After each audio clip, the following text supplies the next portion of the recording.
The smart thing about the bans from Fnatic here is they actually hit 2 players. Both Jankos and Overpow play both Gragas and Pantheon. So by doing that, they pretty much risk every time, or they're the risk of Roccat early picking something, and you don't know which lane it's going to. So it's actually very smart. Kale, we've seen how strong she is, so it's very smart to ban her away, and they don't want to risk it because last time they played, Roccat extended the game, even though they were behind and got into this late game situation. If they had a Kale, it's very scary. Now, we're left now with the question of, do Fnatic go double AP again? We saw them in the previous 2 games, the only games we should mention as well that they've lost. That man on your screen there at the top, sOAZ, said, people don't like it anymore, I'm going to default back to Yorick. I don't think that's going to happen, though, I have to be honest. I don't think he's going to first pick. What is likely here for the first pick? We have pretty much all the junglers open, so they don't necessarily have to first pick one of them. Instead, they go with the 6 to take it away from Overpow. He did the jungle item 6 last time, where he was, farming pretty much all the time. He just pushed out the wave, and then he went to the jungle camps, and he took all the farm away from Jankos. Peke might try to do the same here. Cyanide is more of a passive supportive jungler, so you can actually make this tactic work for them. I like the fact though, with this and the double AP they played beforehand, we don't actually know if they're gonna pick up something else AP wise, or is this one gonna be the only one. It could even be sOAZ top lane on 6. Tanky top lane 6. No, not this time. We have seen a lot of things in Europe so far, so we can't rule anything out. And especially even from Roccat, we can argue there with the Mordekaiser coming out. But they are going for 2 very strong picks from their side. Elise, who just generally is an incredibly strong pick, but we mentioned in the pre-game, Vander on Thresh, that is actually their first pick here. Yeah, Fnatic actually sacrificed quite a lot on first picking 6, because now they give overall the strongest jungler in Elise, and also what most people would say the strongest support at the moment.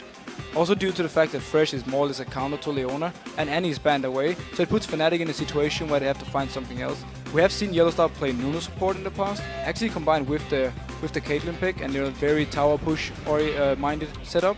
He might be going for this again, especially because they have the 6, so the siege potential with 6 Caitlyn and Nunu is pretty much insane for Fnatic.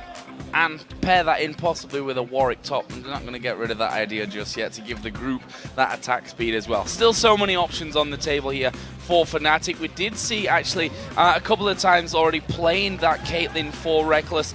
Done pretty well with it overall. Leona coming in, Leona, Thresh, Annie, I guess the 3 that we really see the most in the bottom lane, with Annie banned. Kind of obvious that it'd go towards that Leona choice. Well, that's the thing again.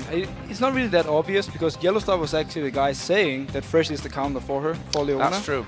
Yet he feels confident he can pick it here, and maybe we want to see some lane swapping so they avoid the lane versus the Thresh, and then try and focus more on the team fight based. I like the fact though, again, with the 6 Caitlyn, you can harass down, you have a lot of poke, and then you have to hard engage if someone drops low from Roccat to start the fight. On the other side, Elise, no hard engage on her, and Thresh, you'll need to land the hooks to actually do the proper engage. So Roccat might look for something else here to do the, the real hard engages. Well, if anyone has been landing hooks so far here in Europe, then probably argue that it might be Vander. They've picked up Renekton here again. You're going to argue maybe till the end of the day whether Renekton is the strongest top laner right now. Certainly up there with the strongest top laners, there's no doubt about that. And going for Lucian here as the AD carry for Celaver. Yeah, Lucian is pretty much always the pick you want to go versus Caitlyn, because he can deal with her in lane. If you go for a Jinx, you're going to get harassed quite a lot by the Caitlyn, and it's very hard for you to really do too much. Lucian kind of works the same way as Caitlyn, just a little bit shorter range, but he has his Q. It's very easy to hit and then go in for the double auto attack, so you can actually trade with her. Renekton on top, it's safe. You pretty much ensure yourself for having a dominant early game, and if he's locking in this Yorick though, Mundo against Renekton. You trade pretty much the early game pressure for the late game one, because late game Mundo with the teleport, so strong. Early game Renekton, very strong. So you kind of do the trade there. Well, we see Lee Sin coming out here in the jungle for Cyanide. And actually, if we think back to the last time that these 2 teams met, sOAZ played Mundo in the top lane. Cyanide played Lee Sin in the jungle. The rest of the team was different compared to that. They had Orianna, Jinx, and Annie in there, but a similar top lane jungle combo from this one. Roccat now come to their last pick. It's going to be a mid laner here for Overpow. Yeah, he needs to pick the mid laner. Gragas is gone. He loved to play that versus the 6 actually. Kale's also gone. A pick he's been using quite a lot. I'm not expecting a Mordekaiser to come out, but I'm sure he has something in mind. That shut you up for a while there. Is it going to be an Alistar? Will we actually see that coming in? We have seen Bjergsen actually been playing AP LStar mainly in solo. Oh, switching around. K6 versus 6. the way you counter 6 is by the fact where you can actually jump to him and get to him and force him to, you know, back off and not just poke all the time. And you can try and pick up an early kill. The thing about this matchup is the very, very early game, you're talking like level 1 to 3, there's actually kill potential for K6 if you manage to land a jump on 6. After that though, he's gonna get a lot of poke from the 6, and it's gonna be very hard for him to actually deal with it before he builds up some items. So we could potentially see Jankos helping out a lot, unless he can pick up the very early kill by himself. What do we think then? Who's got the stronger lineup between these two? Familiar champions over on the Fnatic side. Lee Sin obviously in the jungle for Cyanide there. And he's done really, really well. We said, you know, a couple of weeks ago that Cyanide is maybe a player to watch because he doesn't often get the credit that he's maybe due in that team because maybe of the other superstars that are in there, your Rekkles, your xPeke, your sOAZ, even your YellOwStaR, who, as you mentioned, is possibly the best support or has been the best support in Europe up until now. What do we think to Cyanide there on Lee Sin, going up against someone like Jankos who's shown he can make massive plays for his team? And the fact is he's playing Elise this time around as well. I mean, always scary to face an Elise, but if you have a jungler who can deal with it, it is Lee Sin. You can actually duel her, you can take the skirmishes with the Elise, and if Cyanide can manage to get Fnatic rolling, get the lanes ahead, with the siege combo they have, and due to the, I would say, lack of wave clear on Rockat's side, they more or less only have Lucian, unless K6 decides to involve his W for more wave clear. It's a bit unlikely though. So if they can manage to get ahead early with Fnatic, they can actually start really sieging down this turret and force Roccat into situations where they have to engage even though they've been poked. So that's kind of the way for Fnatic. If they win the early game, I actually see them taking a lot of control of the map. Well, it's time to total up the votes and see who you guys chose to win this one. And according to LoLesports.com, Fnatic leads Roccat on the fan vote with 67%. I don't think that's too far off in the scenario that we're in right now. No, honestly. It's fairly spot on. Roccat won the last game, kind of bounced back. Fnatic have lost 2 in a row, so people started to say, you know, they are humans. They can actually lose games. We didn't believe it in the start when they just won everything. But yeah, I think the voting are fairly spot on, and we're going to have an exciting match. I think we can just agree on that. So here we go then, Fnatic versus Roccat. Last time around, this game was absolutely unbelievable. And if it's just half as good, I think we'll all still be happy by the end of it. But let's see how it's all going to kick off here. We can see that what we've come to expect at level 1 spread out across the map in a line. First thing I noticed is the fact that we have a relic shield on Vander. He talked about it in his interview yesterday. If he's against a non-poke lane, he can take this relic shield because he doesn't need the stats from the door and shield to actually help him survive in the laning phase. And instead, he can actually shove and control the wave. And he can also, you know, help out his AD carry a bit more. So, level 1, just to quickly look at the trinket sex. We've seen a couple of different variations actually coming out yesterday. Millennium, I want to say. My brain is a little bit wrong on that one, maybe. But a couple of sweeper lenses coming out at the start. This time around, though, everyone going in there with those warning totems. sOAZ is missing those cleavers on purpose. Definitely missing them. Every single one. But yeah, as you talk about, no sweeping lenses. I don't expect to see too much level 1 action, and I actually just expect to see most teams put down the wards they need to and go to the lanes. Both the bot lanes are moving, so they're going to be in the lane at 155. Nobody wants to give up, you know, the early push, so the other team can get level 2 early and go on you. Oh, here we go then, 140. See the junglers on their respective buffs right now. It's going to be a red buff start for Rockat's Jankos with Xaxus there to help him out. Cyanide will be starting on the top side as well with the blue buff. sOAZ is also there to give him a helping hand. And the smart thing about Sana starting top side right here means he can go to the bot lane when he hits the level 3 mark and he has the double buff. And if the bot lane from Fnatic should have issues due to having Leona who can't do much early game, he will be there to help them, set something up, and maybe get them rolling from there. Now, there is that bottom lane we were talking about. Caitlyn Leona versus Lucian Thresh right now. This early game, as you said, could be dangerous for Fnatic. It's basically what they risk by picking Leona. Once you deliver 6 mark, you're so strong, you can pretty much always all in because of your tanky stats and your heavy CC. But the early game, it is not very good for you. If you survive it though, with help from Lee Sin, Fnatic will be very strong. I see them going in here. Yeah, a lot of damage already on towards YellOwStaR. Rekkles also took a bit of a blast, but they returned that damage back on towards Vander. So we'll see how that one all starts to phase up. We can see that Peke is actually waiting on the bottom side here for that next wave to be coming through. And that just to give him any kind of early warning whether Elise was coming around already. Yeah, it meant he could actually spot him moving in, but at the same time, he had already shoved up the wave in mid. There was no reason for him to stay there and try and poke this early in the game. He's doing the right thing though. If he can play this safe, get a few levels, he can really start bullying out Overpow.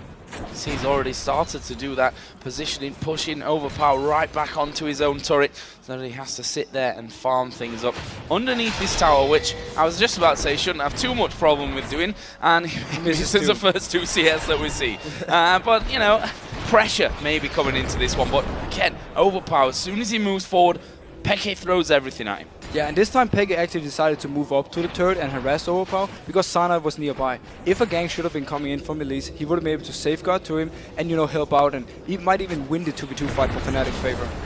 There is xPeke. Cyanide is still at the back, but Elisa's on the top side here by the Wraiths, and Jankos actually going to start to work his way around from this one. There's no ward in that top side, but xPeke, with that wave coming back towards the middle of the lane, decides wisely at this point to back away a bit. Yeah, notice how xPeke is positioned in the lane. He's moving towards the side he has warded, so it's a lot easier for him to dodge a gank if it should happen. Jankos right now is forced to pretty much repel into his face, and that's very risky. He's going for it though. He is going to go for it. Satchel will actually bounce xPeke away. Cocoon misses, but they dive into it. xPeke goes low. He's a dead man. His first blood coming down. Cyanide does get one back on towards Overpow, but I don't think Cyanide can fight this one. That got him very low, but sOAZ has teleported down here. He's going to have Mundo running into him, and if these cleavers start to land, Jankos is in trouble. The bottom lane is starting to move up as well. There's the repel. Very smart from Jankos. Puts him back into the lane, and he is going to be able to escape this one. Wow, very smart play by Jankos. He managed to escape due to the fact he could jump to the minions right here.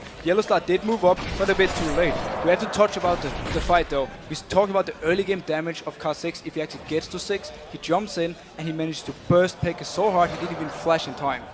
Yeah, flash was used with the ignite from xPeke. Actually, Overpow didn't even flash during that one. YellOwStaR is now coming back into that lane, which, you know, that bit of wandering up towards the top side actually means that Celaver has already hit level 4 in that one, and Thresh won't be too far behind him. And you don't want to give someone like Vander the chance to really get going there. As xPeke coming back into the lane, boots the speed. 2 Doran's rings now. And Cyanide is instantly staying around the mid lane to help out if Overpow should jump on xPeke. xPeke has no flash, so he's very risky for him this one. He's ahead in the experience though, and with Cyanide staying nearby most of the time, he's feeling fairly safe. Star just camping out in that bottom brush. And would throw maybe a blind through there and catch onto him, but Cyanide is down on the bottom side of the map here. That mid wave pushed out once again. xPeke, despite going down for that first blood, is a good chunk of CS ahead, which we can expect, I think, at this point of things anyway. Yeah, so basically he just shoved the wave in early. Right now, though, he's playing very safe. Again, he wants to keep the wave right here, so he's not in risk of getting ganked by Jankos once again. Talking a little bit about the bot lane, very impressive that Rekkles is actually even in CS. He has the Leona support, who can't do much other than pretty much all in. So he's doing a very good job, and this is why he loves to play Caitlyn. He can always farm. Always farm from safety right at the back of that minion wave, as well as Xaxus just goes in for a bit of damage on towards sOAZ, and actually it's quite a lot of damage. There's the ignite going down, and that is a 1v1 kill in the top lane. That shouldn't happen. That should never happen. sOAZ completely underestimated the damage from Xaxus, and he actually ends up dying for it. And this is just Roccat picking up kills where they need. They're actually setting up the dragon now, but sOAZ is dead. And all 4 men, 2 from the bottom, the mid laner and the jungler around this one. You see Dragon started off, but they actually back away from that one. Yeah, wisely enough, because they spotted Cyanide in the mid lane, so they knew he was nearby and Fnatic could move up and actually start a 4v4. You don't want to start it this early when you have taken damage from the dragon, but it actually hurts quite a lot in this level 5-4 area. Celaver starting to move in closer there to the duo of Fnatic, but actually his jungler was recalling. This top lane, as he said, Xaxus taking down sOAZ 1v1. That gives him a 2-level jump actually over sOAZ at this point, and because sOAZ wasn't level 6, they didn't have that amazing ultimate in those scenarios to give him that massive regen. But this was kind of the trade or the risk we touched on in Champ Select. When you pick Renekton versus Mundo, you have the early game on Renekton, but you have the late game on Dr. Mundo. This time around though, Xaxus really managed to get everything from this, actually pick up a kill. Normally you just see Renekton being ahead in CS and pressuring the Mundo down. This time though, he got a very nice kill.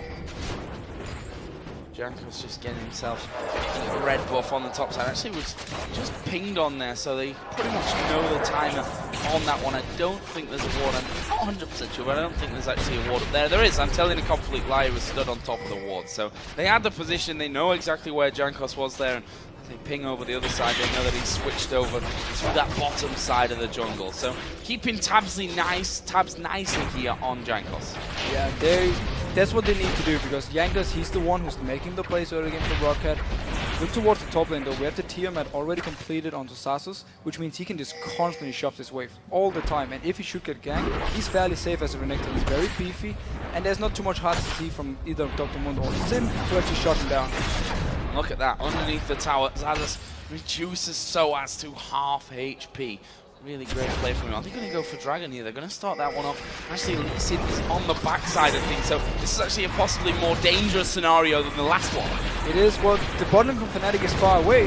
Roccat knew this. That was why they actually went for this one. They saw them recall, and immediately they said, we're in a position to do this. Fnatic is not to actually fight for it. Go straight for the Dragon. Very smart call, and very low risk call as well, because they knew the bot lane was gone. Here we see Xaxus between the towers. Easy work when you've got that Tiamat in there, to be honest. There's not much preventing him from doing this one. They knew that Cyanide was down there by the Dragon. They saw his Q actually being thrown into the Dragon Pit, and Xaxus just having a bit of a roam. Going to get some deeper vision in there just to make sure that he's safe in case Cyanide comes across. Goes straight back up to the Tribush as the next wave of minions start to come into that lane. Xaxus, he's just going to keep free farming as it is right now. We still have to touch on the fact though that Peke in the mid lane is far ahead in CS. Yes, there is a kill on Overpow, but Peke so far is ahead in gold due to the fact that the ball is just shove the wave constantly whenever he wants to, and there's nothing Overpow can do to stop him. A really good job of actually, well, despite the death, playing so solidly, playing it defensively. Sound 1700 gold. Xaxus there in that top lane once again, just going in this time on towards the turret. sOAZ is a bit tankier now that he's got that giant belt in there, along with his door and shield from earlier. We can see that Jankos has come up towards that top side as well. He had the double buffs on right there, so just showing that he's ready to play. It was a very clever ward though by sOAZ. He kind of thought, I can get dive right here, Renekton can tank the turret, and with the damage on the execute from Elise, they can actually take me down, even though my ultimate is running.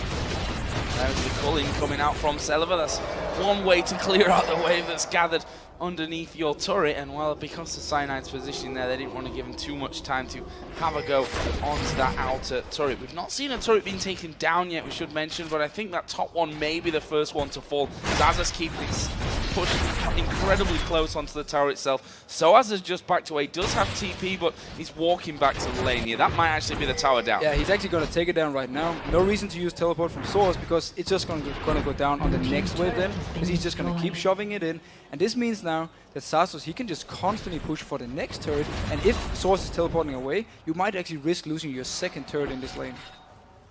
Bottom, which has been fairly quiet, to be honest. We're expecting maybe once they hit level 6 some fall-ins to come down from YellOwStaR, but that's not really happened. Rekkles, though, we should touch on that because his CS lead right now is starting to grow. The Fnatic is simply saying we don't have to all-in to win this lane, we're just out-farming them, and they're doing such a good job. Rekkles, I don't think he's missing any CS at the moment, and same goes for Peke in the mid lane. So that's why Fnatic is actually doing okay, despite being down a dragon and a turret for Roccat side.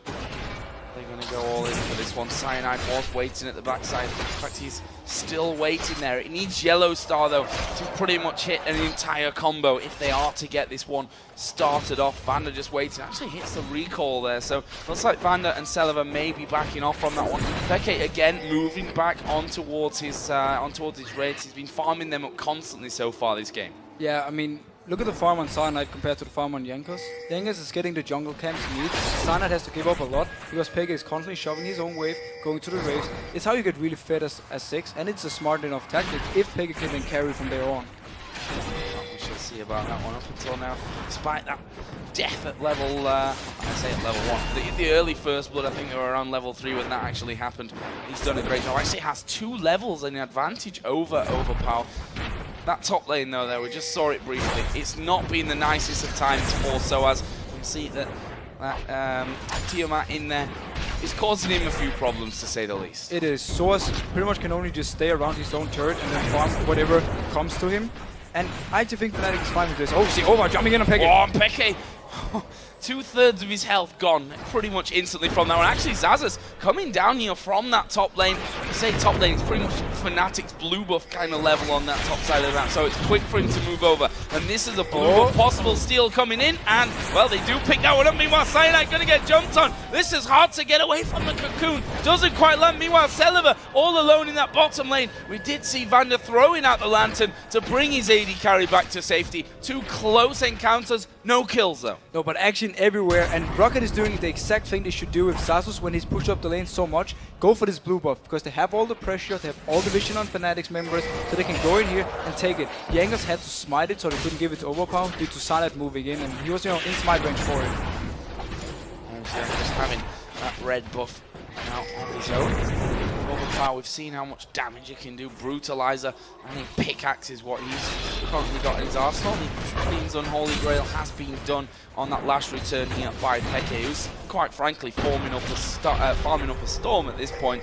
And actually, he actually was top in terms of farm at 20-minute mark across the entire EU LCS. He's always been like this, like constantly farming. That's what Peke does. It's what he's good at. We have seen him play these assassin types where he focuses more on killing, but generally he likes to fall back on these very farm-heavy ones. And I think it favors Fnatic quite a lot. That it gives a lot of safety. The fact you will get this very strong AP champion for when the team fights actually start. And now sOAZ getting dived. Yeah, sOAZ getting dived here by Jankos and by Xaxus, and he pops his ultimate here. The Ignite was down onto him, and we saw even with those turret hits coming in, he's still pretty healthy from that one. sOAZ pushed right down to the wire. Flash had to be used to get away. And Xaxus, he's so strong. This does mean, though, he won't have the ultimate if he decides to move down for this dragon fight. It's going to be in about 10 seconds when the dragon spawns. He might, though, just choose to stay in this top lane and constantly push it down, force sOAZ to stay, otherwise he will lose his turret.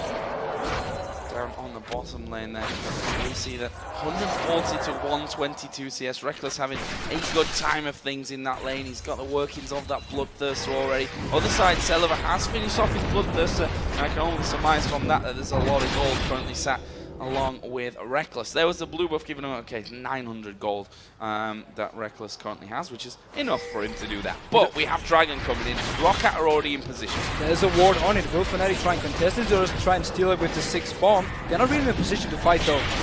Oh, not quite quick enough there, and there is the hook coming in. The Cocoon came first, and Vander will pick up the kill, and it was a last-ditch dive in there for Cyanide to try and smite it away, and why not? Cyanide has proved to be one of the best in the game when it comes to stealing stuff like that. Yeah, but Vander predicted the safeguard, so he just fired away the hook instantly as Cyanide actually jumped in, and he got him, managed to take him down. And Fnatic, they just gave up this dragon. They don't dare to fight anything. And Xaxus now going on for Peke.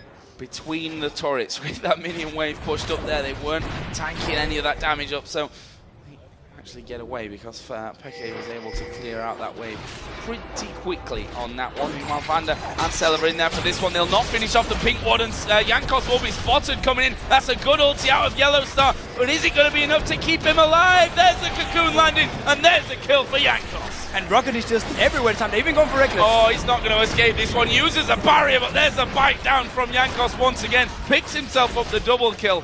Roccat, they're taking everything right now. They are dominating the map completely, and every time Fnatic moves somewhere, Roccat is there with multiple people and takes the kills they need, or the dragon. And right now, they're just destroying Fnatic in this early game. Oh, Vander down in the bottom lane actually is pretty much being pushed out by sOAZ. He was trying to recall. sOAZ actually going to dive in from this one, and the presence of Celaver and Jankos actually forcing him back. Flash used by Vander just to get himself out to safety. And sOAZ did use his teleport to come down there. He didn't get anything for it, except for the minion wave, and yeah, forcing the flash from Vander. Rekkles moving up to this top lane to defend it from Xaxus. He needs to be careful though. If he's left alone, Xaxus can dive him. Cyanide might want to try and close in for this one though. Not sure if he can kill him though. Nope. Level 9 to level 12, Xaxus like, well, you throw your Q at me, and in the end he didn't even dodge it. It was just missed by Cyanide. Overpow actually starting to put more pressure on towards Peke as well. Almost got that last whisper added in towards his Brutalizer. Probably feeling a lot more confidence going. Actually, Fnatic pushing their duo lane up to the top side to try and deal with Xaxus. We did see them recalling now. They might actually want to move back to this bot lane, unless he actually goes to stop them. Well, and he does stop them, as well as we are going to see Overpow diving in there, but Cyanide is coming around. The Q doesn't connect, and Overpow will be able to walk away from it. There's a bomb. Oh, not got the damage to finish off Overpow. He's going to start to recall. Jankos had come around there towards that mid lane just to cover things off. And in the end, no kill. So close to taking out Overpow though. And meanwhile, Roccat can now take this bot turret. Even though they're losing the CS in the mid and the bot lane, they have all the map control, and they constantly, every time Fnatic moves around, they will take something else.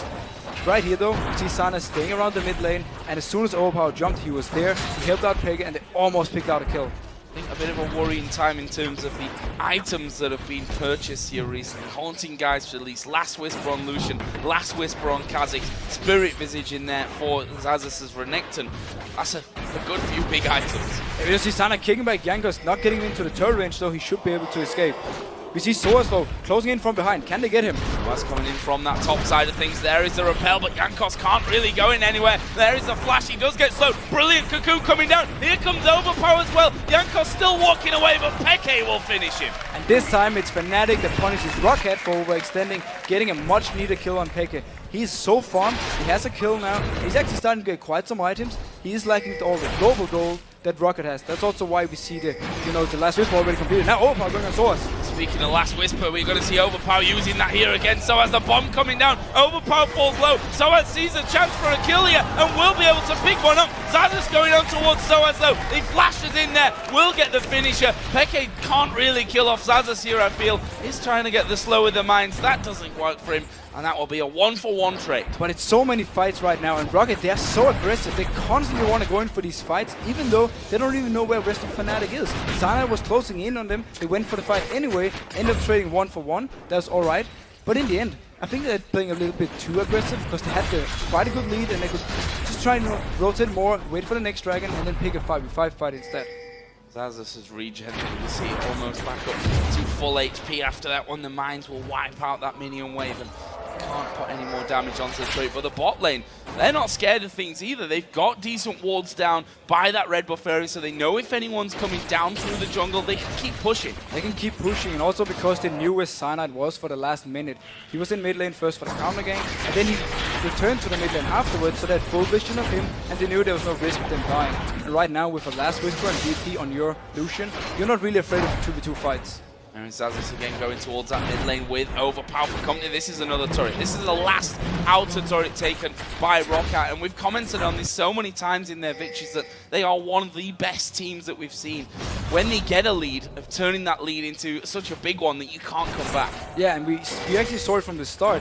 They got a small early game lead, and instantly they took the dragon, took the next dragon, started taking the top turret down, and so far now, they're just pressuring Fnatic everywhere, and we have dragon come up in 30 seconds. I'm not even sure Fnatic can actually fight for it. 30 seconds, and there are 4 men down on the bottom lane. We see that Overpow starting to move through the Fnatic jungle as well to join up with them. That turret, that inner turret on the bottom lane is also not very healthy at this point. Dragon up in 20 seconds. Roccat could just stay here for now, as that bomb is going to come across. Does connect onto Vander, but will he be able to do anything? There's Overpow catching xPeke inside of the jungle. There is the satchel charge, doesn't send him far enough, and Overpow picks up a kill, just stalking him through the jungle. Superior ward coverage in the jungle of Fnatic means that they can see every movement they're doing. xPeke had to move down to throw his ultimate, but then Overpow, he's just waiting for him, as instantly he saw the chance and he could jump with him. And the smart thing Overpow did, when we saw the satchel coming down from xPeke, Overpow stepped on the right side of it, so he jumped with xPeke when he activated it. Using xPeke's tools against him in that case. And that's obviously set them up perfectly for Dragon. We said 20 seconds until that spawn. They got the kill inside of the jungle. They took that bottom inner turret, and now they take Dragon again. Look at the gold. We're approaching a 10,000 gold lead almost here, not even 22 minutes in. And who cares about losing in CS in your lane if you're getting all the global gold on the map? We have 3 dragons and 4 turrets to nothing on Fnatic's side. They really need to try and get something from this, or at least try and extend the game.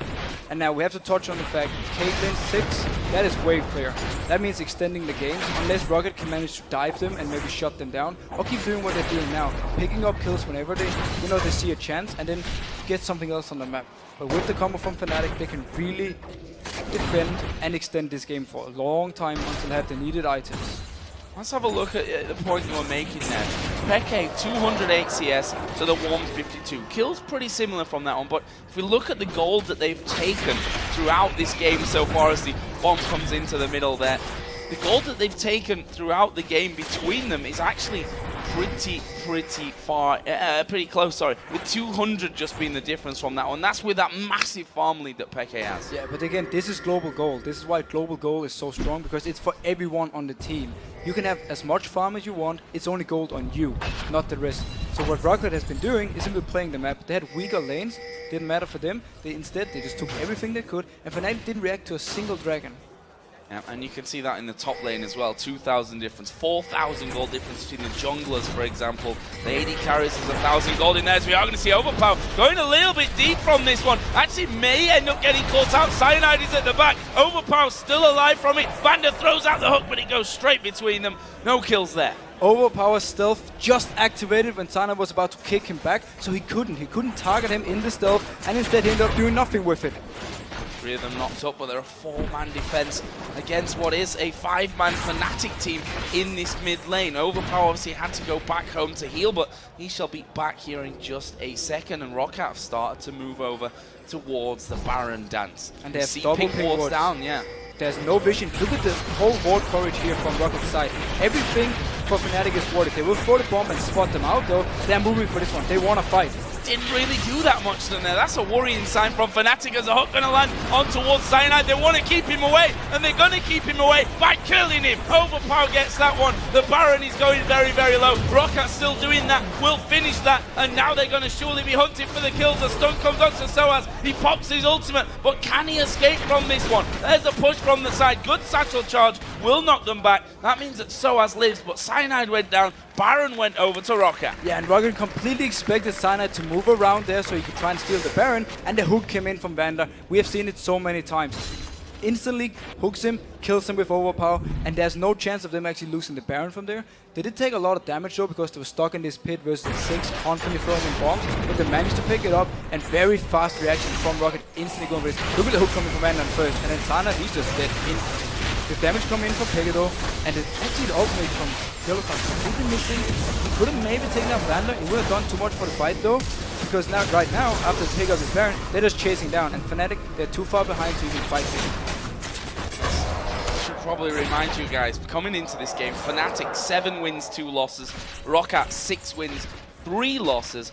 Now, this will actually put them level in the table if Roccat can see this win through. They're currently exactly 10,000 gold in the lead, 25 minutes in, 4-0 in turrets, although Fnatic's first turret of the game might come to them as sOAZ is pressuring that top side, and actually it won't, because Xaxus has come over there, and I tell you what, he might fancy his chances of having a good go at that big tanky Mundo. We have hit the point though where the tanks can't really kill each other. It's more or less just push out the wave and then move somewhere else to make a play. sOAZ, he's having his teleport so he can stay in the top lane, constantly pick up the farm he needs, then rely on Peke and Peke and Rekkles to just wave clear in the mid lane over and over, forcing Roccat to have to do a rather risky dive, and then maybe Fnatic can try a comeback.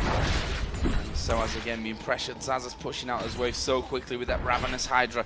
And Spirit Visage has got another Giant's Belt in there as well. We have to touch on one thing. Look at the junglers right here. Farm-wise and item-wise. Jankos, so much more farm, so much more global gold, and he's going his full AP Elise build again, where he's able to pretty much destroy anyone who comes close, and they can get this early kill that Overpow needs to get his reset, so he can keep jumping on in fights.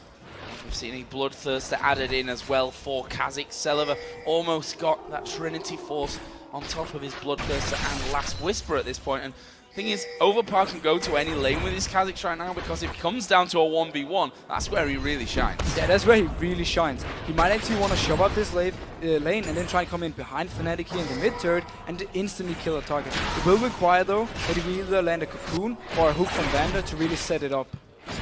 Oh, we see that YellOwStaR has actually come down to that bottom lane to help things out with Rekkles, who currently Phantom Dancer, Bloodthirster. Well, look at Xaxus, pretty much alone here. He's going to carve a second turret in that top lane. The middle inner turret has gone down. Overpow jumps in on towards Rekkles there. He's going to be stealthed up, actually gets slowed, and the stuns are going to start to come around. Exhaust is down as well. Overpow's going to try and escape this one, but with the bomb, with the ace in the hole. I mean, they killed him, but they've thrown so much at him, and that's going to mean a free inhibitor for Roccat on the top side. Yeah, it was a desperate move by Fnatic. They're actually going in on sOAZ right here. Won't be able to pick up the kill, but desperate move by Fnatic, moving 4 people down to take on 1 guy and giving up a mid turret for it. This means Roccat can actually move down for the inhib now and force Fnatic to either take the fight or give it up for free. And we have to give credit to Roccat. What they do is so smart. They know there's a lot of wave clear on Fnatic side, so they spread out in all 3 lanes and just pressure every single one down and forcing Fnatic to lose the turret in one of the lanes. This was the top one because Mundo was there. He couldn't wave clear himself and therefore he lost the turret, and they also managed to pick up the mid one because Fnatic rotated bot to try and pick up the kill on Overpow. Yeah, there's no real risk in that play from Roccat because even if they do get taken down, it needs probably 3 people to do that, which means somewhere else is just open for them. And with the Renekton pushing top, with the Kha'Zix down bottom and the rest of them then in the mid lane, either of those lanes can take a turret then. And that's the thing, because if Fnatic engage on them in the mid lane, you have the 2 solo laners, they're actually fairly close. They can come in very fast and join the fight, maybe clean up, get a few kills here and get some resets. And at the same time, if we saw Fnatic do what they did, send multiple people to one lane to kill a single guy, you just take the mid turret with your 3 people. So all in all, very nice play by Roccat, and they're using this lead perfectly. More items actually starting to be picked up here. A Void Staff for the jungle, at least on top of Abyssal Scepter, and that Haunting, guys, as you mentioned, going full damage here is Jankos. And this is the Jankos build. He wants to be able to be a threat in these team fights, and he wants to be able to carry. And again, as I touched on earlier, when you combine this with the Kha'Zix and a single target burst damage from Elise, you can take a target so low that Overpow can come in, get the kill, get the reset, and then keep going. And meanwhile, you have Celaver with now 24 Spotfirst and Last Whisper standing in the backline, just hammering away on whoever comes close. Now also see that Locket of the Iron Solari being picked up here for Van, and an item that we're only seeing spotted in certain teams, certainly not as popular as it used to be. But it's very smart against AoE from xPeke. If he throws down his ultimate and you pop this shield around everyone nearby, it will take quite a lot of the damage away and also keep Roccat fairly healthy. So it's a smart pickup. And a Ghostblade, another item which we don't get to see all that often here, is now finished on Overpow as well, who's doing such a great job. And we can see that Roccat going in there once again. Xaxus just volleying out, pushing this top wave back, and the rest of them in the mid looking for a free inhib. They're basically just forcing Fnatic to keep people in the mid lane while Xaxus gets some turret damage up in the top lane. And now they're Fnatic actually going in. Yeah, they're actually going in for this one, but Cyanide just going to pay the price. There was no follow-up from the rest of the team. YellOwStaR pushed away. They dive on towards sOAZ. He's a tanky one, and he's down to less than half. Inhib falls, and they can go straight to that top lane because of the fact that Xaxus has just pushed that one out previously. This is inhibitor turret number 2, taken away by Roccat, and they're going to have the second inhib as well. And Cyanide is dead for 20 seconds more. Even if he should come up, if he does this again, he will just die instantly. Roccat didn't even use anything. They're going on sOAZ now. Xaxus is going on sOAZ. Well, he's going super low. They actually turn it around here. Xaxus is going to fall. That's basically a free kill from Fnatic. Xaxus pushing a bit too far out. A great ultimate coming in from YellOwStaR, stun locking him there. The lantern was there for him to take it out, but he was simply stunned all the time. Great ultimate from YellOwStaR, getting a much needed kill. But by this time, I'm afraid Fnatic needs kind of a miracle to win this game. I don't think you're too far off the mark as well in terms of it being a miracle. Look at the goldie, 15,000. We've got 6 seconds until Baron comes up. Roccat really don't need it at this point, but they can use it to bait out the fight. And look what Fnatic's doing. Overpow is on a ward. They can maybe get a kill here and then take the Baron afterwards. Well, they might need to hurry up about this one because Overpow's having a good go. Ace in the hole will get the kill though from Rekkles. That's another nice pick, just purely from vision control. And look at this, they're moving straight to Baron. The problem that Roccat have is that Celaver is down on the bottom side. The Overpow is dead. It's basically going to be up to Jankos here for a steal. Yeah, Jankos has to try and steal this one because Xaxus is far away, Celaver is far away. Fnatic can try and burst this one down and try and get it. Oh, Cyanide in on top of that one, and actually we are going to see them going in, and there is the steal! Jankos picks up the Baron, Rekkles is going to fall, that's 2 kills coming down, Cyanide will die as well, and the shutdown even came, double kill comes in, triple kill comes down, and it's Celaver that picks them up. 4 men down for Fnatic, with 40 second spawn timers, the Baron picked up there, smited away by Jankos in the end. They're going to go for the win. In fact, they surrender. They surrendered. Fnatic had to make this